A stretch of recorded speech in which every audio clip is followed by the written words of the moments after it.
எத்தனை பேருக்கு வீக்கெண்ட் அதாவது சண்டேவும் சாட்டர்டேயும் ஃப்ரீ டே இல்லை பிஸி டேன்னு சொல்லுங்கள். எனக்கு எப்பயுமே ஃப்ரீ டே தான். சண்டே சாட்டர்டே மட்டும் இல்லை, மற்ற நாட்களுமே ஃப்ரீ டே தான். அது எப்படி? இதுக்கு சிம்பிள் சொல்யூஷன் பார்க்கலாமா? ஒன்றும் இல்லை, ஆயில் கேனை மொத்தமாக கழுவு போடுறது, மொத்தமாக பெருக்கிறது, வாரத்தில் ஒரு நாள் மொத்தமாக துடைக்கிறது, மொத்தமாக மிஷினில் போடுறது, இப்படிலாம் இல்லாமல் தினமும் செய்கிற அன்றாட வேலைகளை தினமுமே செய்யுங்க. வீக்கெண்டு தானே, லீவு தானே, கூட கொஞ்சம் நேரம் தூங்கலாம்னு யோசிக்கலாம். தப்பு இல்லை, தூங்குங்க. ஆனால் ப்ரீ பிளானிங் பண்ணி வச்சுட்டு தூங்கி பாருங்கள். என்னென்ன தேவையோ அது அப்பப்போ செஞ்சிடுறது. இப்போ தானியங்கள் குழந்தைங்களுக்கு கொடுக்கணும்னா இன்னைக்கு ஊற போட்டு நாளைக்கு முளைக்கட்டி வச்சு பாருங்க. திங்கக்கிழமை ஆஸ் யூஷுவல் நம்ம குழந்தைங்களுக்கு ஃப்ரெஷ்ஷாக அதுவும் ஹெல்த்தியாக தானியங்கள் கொடுத்துடலாம்.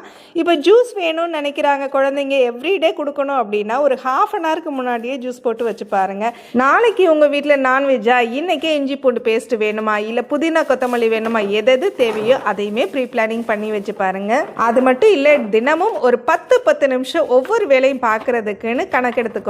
அது மட்டும் இல்லை, என்னென்ன வேலைகள்லாம் இருக்குன்னு ஒரு சரௌண்டிங் 10 நிமிஷம் தனியாக எடுத்து வச்சுக்கோங்க. என்னென்னலாம் இருக்கு, என்னென்னலாம் பண்ணியிருக்கோன்னு செக் பண்ணி பாருங்க. அது மட்டும் இல்லை, 8 மணிக்கு செய்யக்கூடிய சட்னிக்கு 4 மணிக்கே ப்ரீ பிளானிங் பண்ணி வச்சுட்டேன். அவ்வளோதான். ஒரு 5-10 நிமிஷத்தில் சட்னி அரைச்சி தோசை சுட்டுட்டு என் பசங்களோட போய் ஒரு படம் பார்க்க போகிறேன்.